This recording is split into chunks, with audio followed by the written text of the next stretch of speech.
I'm Logan Crawford, and right now on Spotlight, we uncover the secrets behind some of the world's most iconic brands with Gordon Brunner. He has written a terrific book. It is called Superior Products. This book offers a first ever look at the innovation and leadership that drove Procter Gamble's biggest successes, from Tide to Pantene and a myriad of products in between. With insights into the systems and culture that built these global brands, Brunner's story is a must-read for anyone interested in the power of R&D, research and development. We're delighted to have this very talented author join us here today on Spotlight. We thank the team at Atticus Publishing for helping us put him in the spotlight today. And we ask viewers like you to support authors like him by subscribing to our channel and by purchasing his amazing book. The links are below this interview. Gordon, such an honor to have you on the show today. Thanks so much for joining me. Well, it's great to be here, Logan. Quite a career, 40 years at Procter & Gamble, working on some of the biggest brands in the world. As I mentioned, from Tide to Pantene to Swiffer, I believe, and FEBREZE and other products. I mean, you name a household product that everybody still uses till this day, you worked on it. Tell us a little bit about your role at Procter & Gamble. Well, I had a 40-year career. I was a biochemical engineer from the University of Wisconsin. I started at Procter & Gamble, worked my way up, and it was involved in developing great products my entire career. I spent 7 years in Europe. I headed the entire organization for 13 years. I was on the board of directors at Procter & Gamble for 9 years. Mm. And I had a great organization, 7,000 people, 24 technical centers around the world. Here was a company that was committed to superior products as the key strategy for its growth, and it's been doing it for 187 years. 187 years is a remarkable achievement. So there has to be something that's going right in a company that's had that kind of success. When I mentioned those brands, like I said, they're not only icons, they're all superior products, as you mentioned by the title of your book. I mean, people love Tide till this day. It's their go-to for laundry detergent, I think, in my opinion. The same with Pantene and many of the other products I mentioned as well. So it was the company's commitment to actually creating superior products is what drove their success. Absolutely. I make a point in my book that if you want innovation in a company, it's got to be led by the CEO. It's really important because discontinuous innovation is difficult. It requires major effort. It's not something that you stand up in the morning and you choose to do. The CEO has got to demand it. He's got to support it, he or she. And that's been true at Procter & Gamble for all those years, going all the way back to when the founders invented Ivory, bar soap, all the way through the years, 187 years, countless CEOs constantly supporting innovation, demanding innovation, and great people coming up with really breakthrough innovations that created these products. Tell us a little bit about the behind the scenes of creating products like Liquid Tide and Febreze. Were there challenges? Did you have a goal at hand that you were hoping to achieve? Tell us a little bit about that. Well, let me try Febreze because in my mind, this was really a very, if you will, unusual evolution of a great brand. We were running a venture program within Procter & Gamble at that time, seeking ideas from throughout the company for a major new idea. There was a young PhD chemist named Tuan Trink who had this idea around using a compound called cyclodextrin that he believed not only would cover odors, but trap odors. It was a unique compound that had the ability to actually encase the odorous compound and prevent it. He had some examples to show us as we considered this idea. And at that time, odor control products was not a high interest at Procter & Gamble. The margins were low. Everybody was in it, spraying perfume around the world.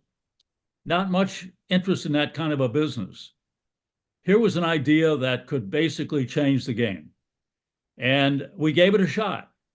We put products together and we went into a test market. The idea at the time was that this would be a product preferred by high-end consumers, consumers who wanted a little bit better of everything.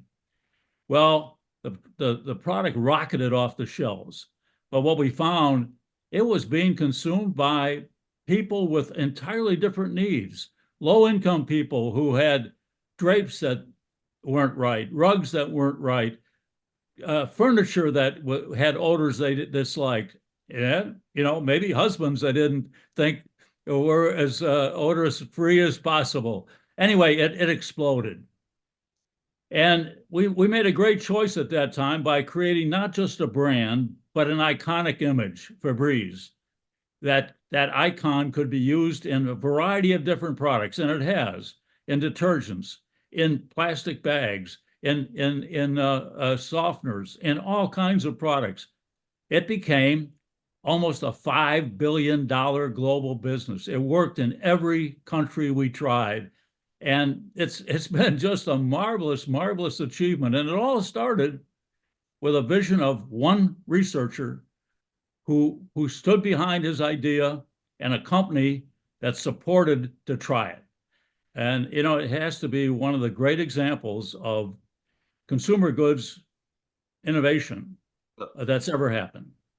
It really is. It could be a case study, a course could be taught on this on a graduate level when it comes to not only product development, research and development, and marketing, but just the fact that you guys created a category. I mean, I think till this day, Febreze is a standalone. I mean, I don't view Lysol and Glade and other air fresheners the same. To me, Febreze is something that neutralizes odors and eliminates odors. And that was something very, very different at the time and still is. Still is, and still is growing into many new products. It's an icon, much like Intel was in computer business. People search for products that have Febreze why? Because they know it works, huh?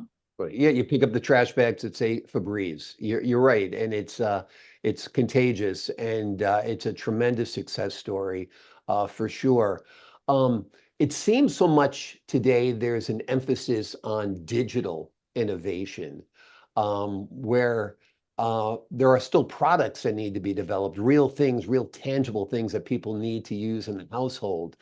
Where do you see, if let's say you were a 25-year-old right out of school today, where would you be focusing your efforts? Well, I have a hard time believing that there would have been any better situation for what I was interested in than Procter & Gamble. For sure. I talk about it in the book. I was highly interested in working on innovative new things. And I described the situation when I went to Procter & Gamble as the smell of the place. The smell of the place, yeah.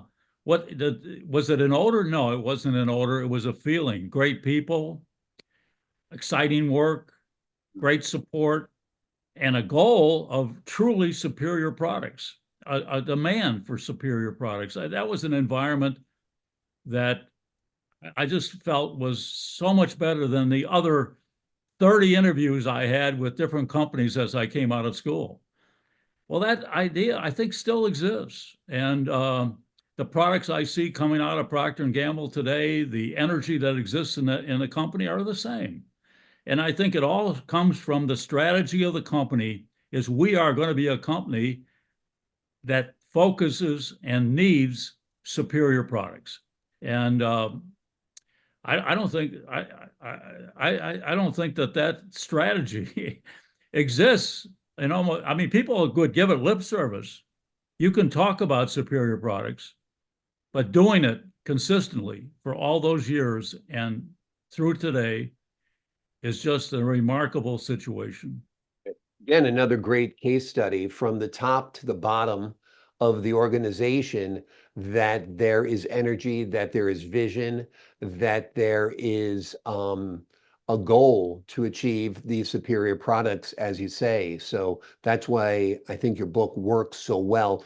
What are the lessons in your book for the readers that they can bring to their own organizations, their own businesses, their own corporations, whether they're working for another corporation or entrepreneurs?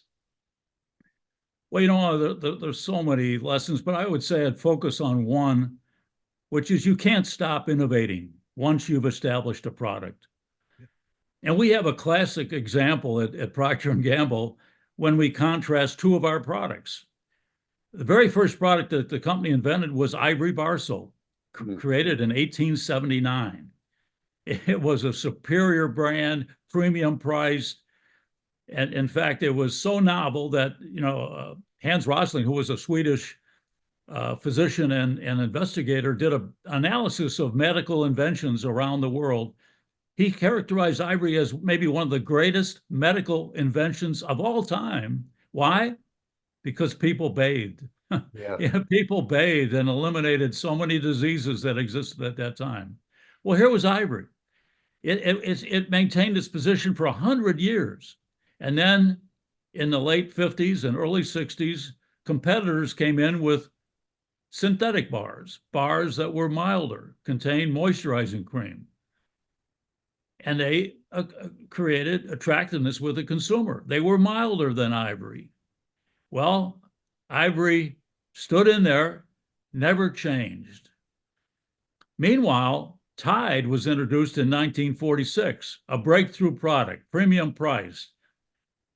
Since that time till today, Tide has been improved 100 times or more. Great inventions. Yeah. Today, it keeps growing share. It's got a remarkable situation, invention after invention after invention. Ivory's never changed. So what's the situation today? Tide's a massive, major share of the business.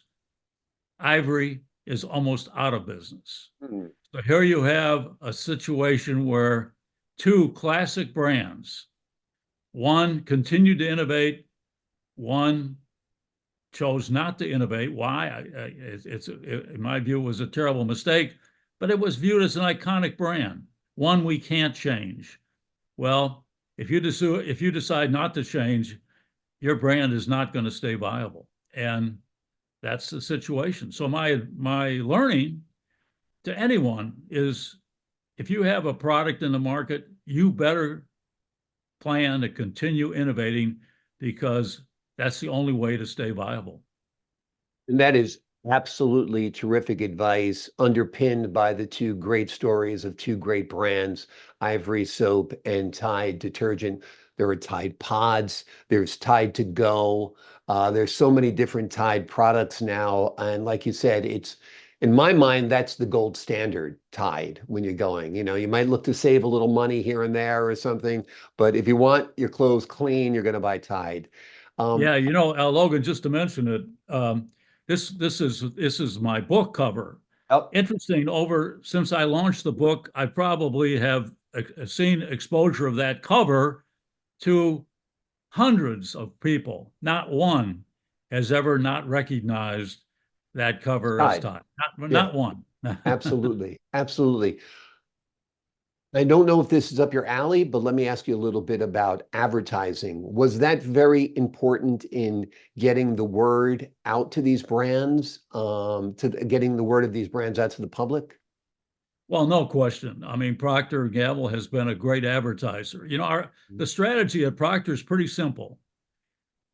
Get a superior product, raise the price, and market the heck out of it. If you don't have a superior product and you raise the price and market the heck out of it, you have a failure. And we've had a few of those, but we've had great advertising. If you think back at some of the great stories, moisture batter from Moisture Cakes on Duncan Hines, goes on dry to keep you dry, don't squeeze the Charmin. All these great advertising campaigns were critical to driving the product, but always behind a superior product. That's great. What wonderful advice across the board. I feel like I've just taken a master class talking to you for the last 15 minutes because you're so on the money with all of this stuff. Um, Final question, it actually comes out of my brain because I'm a commercial actor also. I've played in, dozens of commercials from AT&T to Mercury to Southwest Airlines and so forth. I think commercials aren't as good as they used to be. You mentioned please don't squeeze the Charmin, and it was amazing. And I can repeat it till this day, Mr. Whipple telling people not to squeeze this and that. Do you think there's been a decline a little bit in advertising as they go for realism as opposed to like, Mr. Whipple, the Whirlpool guy, and all of the other iconic spokesmen we had in the past? Well, I think your statement would be the understatement of the day for sure. I mean, I strongly agree that great advertising just doesn't exist anymore in my mind. But there was a period of time, and you're old enough, and I'm old enough to remember that. But we just had some great stories, and they're all vivid in my mind. And many of them were coupled with product demonstrations. Product demonstrations, even today, Bounty, which is a superior product versus anything, the way the quick picker upper, It comes right to mind. It's a quicker picker it's so upper. visual. It's so visual. Everybody remembers it, Yeah. And so yeah, we've been blessed with great advertising, and it usually great advertising usually stems from superior products. Absolutely. You have an advantage over your competitor. You have a high probability you're going to come out with some great advertising. And when you don't have that superiority, you tend to have to wave your hands a lot and do things that aren't exactly memorable. Amazing. So insightful. Such a terrific book. Folks, this book is an absolute must read if you're in any kind of business, because the lessons that can be learned and gleaned from this book are applicable to virtually every trade, every service, every corporation, every industry. It is called Superior Products. You could replace that with Superior Service, and you get the same result. But this book is called Superior Products. The book offers a first ever look at the innovation and leadership that drove Procter & Gamble's biggest successes, from Tide to Pantene and literally countless others. You remember the brands, they're all iconic and they're all great, in my humble opinion. Gordon, thank you so much for joining us here today on Spotlight. Thank you, Logan. It's been a pleasure. Great speaking with you as well, sir. To the folks at home, I'm Logan Crawford, thanking you for your time this time until next time on Spotlight.